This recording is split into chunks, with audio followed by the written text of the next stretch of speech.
My Friend Pedro and Hotline Miami are both gratuitously gory action games, thrusting players through a gallery of goons in each stage, with the task of reaching John Wick levels of perfection through continuous repetition in a bid to flawlessly execute one foe after another. Wielding an arsenal of steadfast weaponry, whether it's crashing through windows, smashing in doors, or bashing a man's head in from meaty solid to liquid pulp. Both these titles relentlessly endorse violence for the sake of bloody violence. While both games reach a level of excellence in their genre, having completed them both, I'll be instead focusing on how good they are to complete, highlighting the last couple hardest achievements for both games. Aside from a couple miscellaneous tasks such as well done for hitting an enemy in the noggin with a frying pan, or juggling the basketball 10 times in Old Town Level 6 for the Jester achievement, your sole focus in My Friend Pedro is to get an S rating in every single level for the achievement S for Sensei. Now usually for high score based games like this, your best shot is to choose the highest difficulty setting, as that usually provides a significant boost to your score to push it beyond what's possible in the lower difficulties to incentivize the highest level of mastery. Breathe with a sigh of relief with me then, as this is actually not the case for My Friend Pedro. While the hard and bananas difficulties do offer bonus points, the threshold for an S rating is also adjusted for inflation. In other words, there is zero incentive to make the game harder than it already is, so don't make life needlessly more difficult for yourself and stick to normal difficulty. As for general tips here, maintaining as large of a score multiplier as possible is the key to reaching an S rating. It isn't always possible to do an entire stage in one long combo, but wherever possible, you want to try and space out your kills as you traverse through rooms to help string your combo for as long as possible. Run through each stage a few times with no emphasis on attempting the S rating, just to familiarise yourself with each level before making attempts at S rating. This is a much more efficient method than constantly restarting the stage each time you drop your combo before you've learned what the level is actually going to throw at you.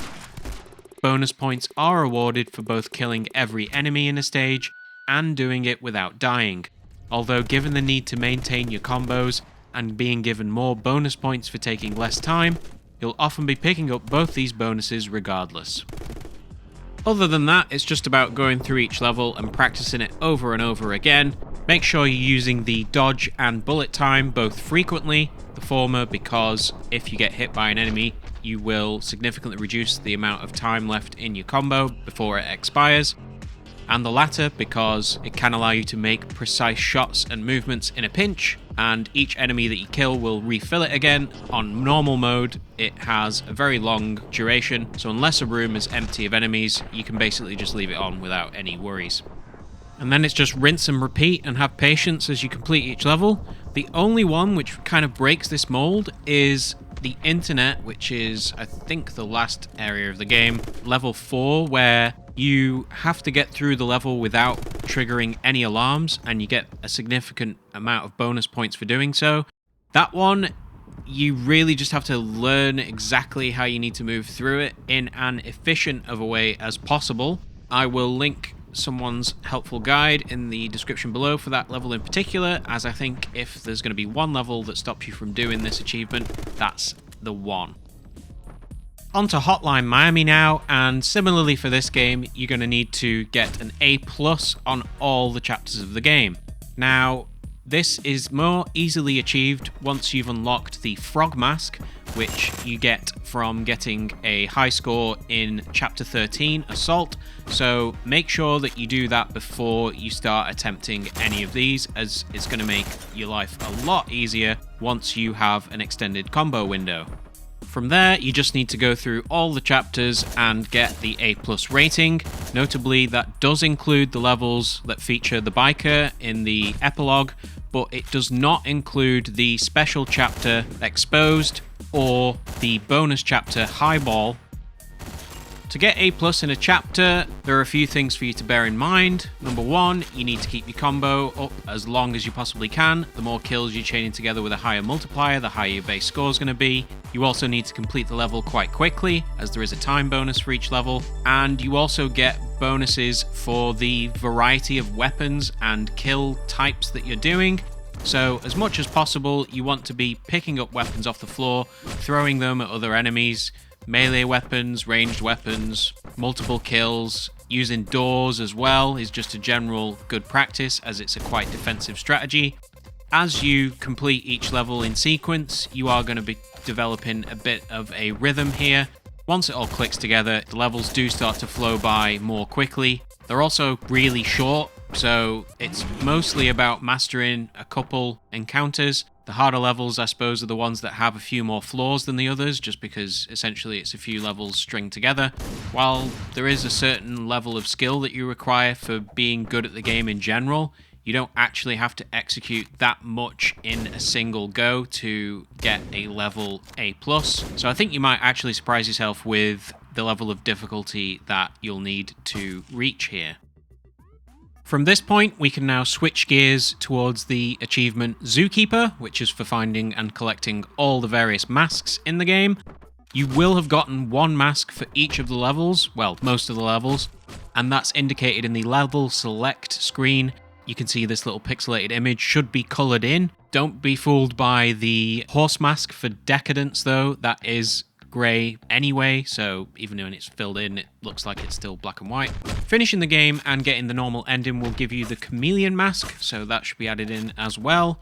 A handful of masks are found inside the levels themselves, either placed on a random countertop or desk, or being worn by a dead body. All you need to do is walk up to them and interact with them, and that's how you pick them up. You're looking for the Walrus mask in Chapter 2, Overdose, the Locust mask in Chapter 8, Push It, the Cobra mask in Chapter 10, Hot and Heavy, the Rat mask in Chapter 13, Assault, the Octopus mask in Chapter 16, Safe House, and the Fish mask in Chapter 19, Resolution. Alas, your task is not yet done. You need to go back and get the Alligator mask. This is in Chapter 5, Full House. You'll notice in the second room there is a crowbar lying on the floor. After you've finished the level, you need to pick the crowbar back up if you've not held onto it, and go around to the back of the building. You'll find a manhole cover that you can unlock using the crowbar, and then down here you're able to get the alligator mask by talking to this friendly NPC. You'll also snag the sewer alligator achievement while you're here as a nice little bonus. The last mask that you're looking for is the bat mask, and this is done by getting the secret ending. To do this, you need to find each of the letter tiles scattered around in the majority of the chapters, and then completing the puzzle in the pause menu. As for finding the letter tiles, you can use the owl mask to help them pop with a bit of colour, but honestly, this doesn't do a great deal. If you want to use it, feel free. After you've completed each stage, you are free to wander amongst the various floors, so if you just want to have a peruse and look for them, I was able to find them all without too much trouble, so I'm not going to go through literally every single one. But once you have all those, you can complete the word puzzle and then return to the final chapter of the game, 19, and you will unlock the secret ending and the bat mask along with it. Once you have this mask, you also want to then complete the second chapter wearing the bat mask for the achievement Batman, and from there you're just going to have a few miscellaneous achievements to clean up. Moving to Chapter 6, Clean Hit, you need to get the fire axe from this red box on the wall, dispose of these guys, and then head to this guy relieving himself so that you can relieve him of his head for the achievement Smell Something Burning. For these last couple achievements, we're in the special chapter Exposed. Once you've cleared some of these goons, we're going to be picking up a brick, aggroing all the enemies in this cordoned off area, and then throwing a brick so that we can hit at least 3 in a single throw for the achievement Plain Luck. The reason we're choosing to do this on Exposed is because there are multiple random spawn points for melee weapons at the entrance of this level, and that includes more or less every weapon in the game.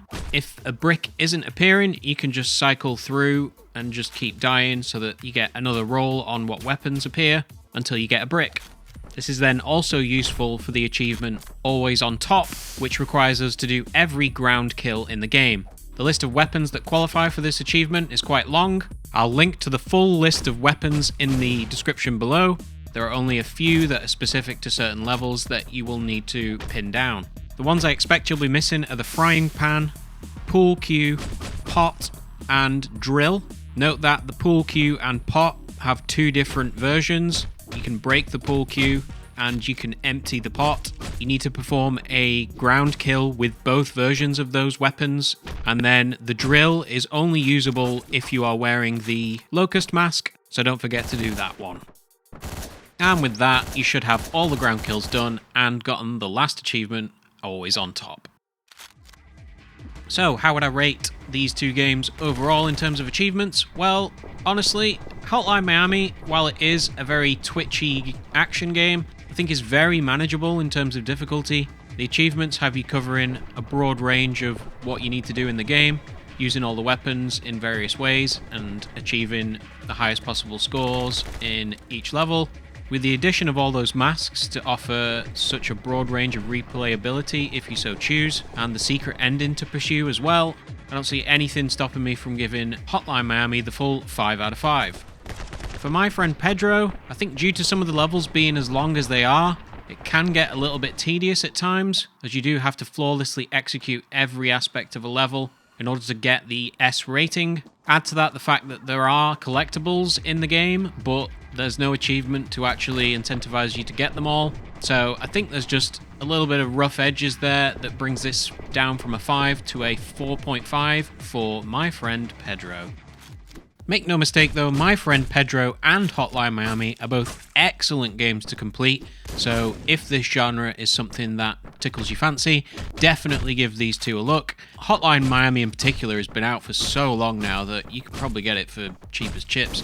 If you had already picked these games up, hopefully I was of some help clearing up those last couple hardest achievements for you.